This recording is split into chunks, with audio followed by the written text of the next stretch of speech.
Hola a tots i benvinguts a un nou vídeo de Català al Natural.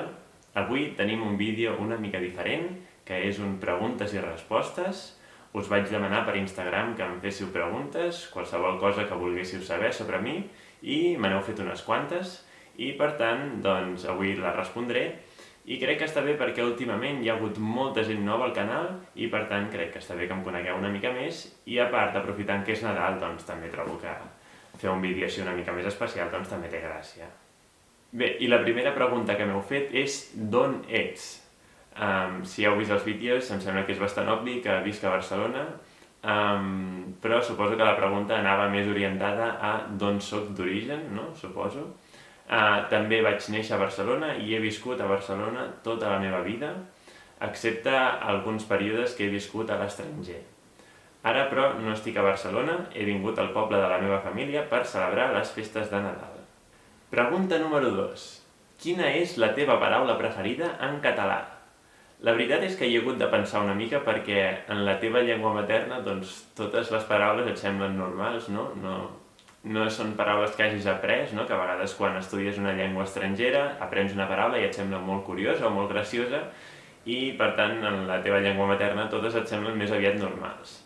Tot i això, hi he pensat una mica i he arribat a la conclusió que la paraula que més curiosa o més gràcia em fa en català és borinot. Borinot és l'insecte que la veureu aquí i no em fa gràcia per l'insecte, sinó em fa gràcia perquè es pot utilitzar una mica com si fos un insult, però un insult molt suau. No s'utilitza gaire, d'acord? Però sí que es pot dir i fa més gràcia que una altra cosa perquè està bastant passat de moda. I si li dius a algú ets un borinot o què fas borinot, doncs més aviat t'estàs referint a que està fent alguna cosa estúpida o una tonteria o potser directament que aquesta persona és una mica estúpida o tonta. Més enllà d'això, doncs no té gaire secret. La següent pregunta que m'heu fet és saps l'espanyol molt bé? La resposta és sí, com a mínim espero que sí.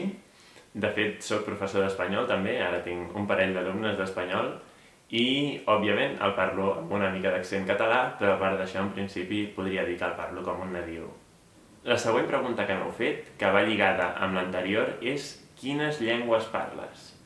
Aquesta pregunta és difícil de contestar perquè ja sabeu que a mi m'agrada molt estudiar llengües i per tant he estudiat moltíssimes, però això no vol dir que les parli totes i les que parlo, doncs, òbviament, no les parlo totes al mateix nivell.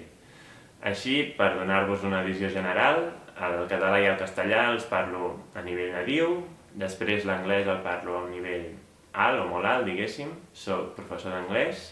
Després, amb el francès i l'italià me'n surto bastant bé, en principi no tinc masses problemes per mantenir converses i per poder viure en aquestes llengües, però tampoc tinc un nivell altíssim com per, no sé, per escriure redaccions senceres en aquests idiomes, per exemple, o per parlar de temes molt complicats. I després podríem trobar llengües com el rus o l'alemany, en les quals puc tenir converses, però més aviat senzilles. És a dir, si em trobo algú que parla aquestes llengües, doncs això em puc presentar, puc explicar-li coses de la meva vida, puc entendre relativament bé el que em diu, però no són llengües en les quals parli amb fluïdesa o em senti molt còmode quan les parlo. Encara em falta molt de vocabulari i les he de millorar. I fins aquí les llengües que puc dir que parlo. Després hi ha el japonès, que l'he estudiat durant un bon temps, però la veritat és que amb poca intensitat, i a part que la llengua és molt diferent, molt difícil, per mi, i per tant, realment, tot i que tinc uns certs coneixements de la llengua, doncs la comunicació efectiva que puc tenir amb un nadiu en japonès doncs, és bastant limitada. I després també hi ha el portuguès. El portuguès no m'atreveixo a dir que el parlo perquè realment parlo el que se'n diu un portunyol. Perquè vaig estar al Brasil durant 5 setmanes i a part l'havia estudiat una mica abans pel meu compte, però el barrejo moltíssim amb el castellà. De manera que no m'atreveixo a dir que parli el portuguès, tot i que si em trobo algú portuguès o brasiler puc estar bastanta estona parlant amb ells sense masses problemes i si cal m'invento les paraules. La següent pregunta és bastant curiosa. M'heu preguntat que com n'hi dic a l'estructura que aguanta les ulleres, és a dir, l'estructura que aguanta els vidres de les ulleres. Doncs jo crec que aquesta pregunta me l'ha fet un nadiu de català que tenia curiositat per veure com n'hi dic jo específicament. Doncs aquí a Barcelona en general n'hi diem muntura, la muntura de les ulleres. I la següent pregunta que m'heu fet és: què vas estudiar? Ets filòleg o lingüista o alguna cosa així? Doncs crec que ja ho havia comentat en un altre vídeo fa molt de temps, i és que vaig estudiar química a la universitat, però ja quan vaig acabar la carrera, que la vaig acabar, em vaig adonar que no em volia dedicar a la química professionalment, que no volia fer això tota la vida, i vaig decidir passar-me als idiomes, que em motivava molt més i m'interessava molt més, i em vaig treure un títol de professor de llengües i vaig fer un màster de lingüística. De manera que potser sí que puc dir que sóc lingüista, tot i que no és la meva formació principal. Següent pregunta que m'han fet: quina és la teva major por? Realment és una pregunta difícil de contestar. Hi he pensat una mica i crec que el que puc dir és que la meva major por és que vagin passant els anys i em vagi fent més gran i no em senti orgullós del que estic fent, o que no compleixi les expectatives o els somnis o els ideals que tinc de la vida, que senti que l'estic potser malgastant o que no l'estic vivint com hauria de ser. Crec que això és potser el que em fa més por a la vida, d'aquí 15 o 20 anys mirar endarrere i sentir que no he fet el que volia fer. I arribem a un parell de preguntes una mica més personals, i és que m'han preguntat: tens xicot o xicota? Doncs no en tinc, soc solter. I també m'heu preguntat per la meva sexualitat, si m'agraden els homes o les dones o tots dos. Doncs m'agraden les dones i per tant soc heterosexual. I en últim lloc m'heu fet 3 preguntes de gramàtica. La veritat és que en aquest vídeo la meva intenció no era parlar de gramàtica, i a més 2 de les preguntes que m'heu fet, la veritat és que la resposta és bastant extensa, no es pot contestar així de manera ràpida. M'heu preguntat per les preposicions a i an, com a preposicions de lloc, pregunta molt interessant i que no és fàcil de contestar. Després m'heu preguntat també per l'ús dels passats en català amb el verb haver i amb el verb anar com a auxiliars, també pregunta molt interessant.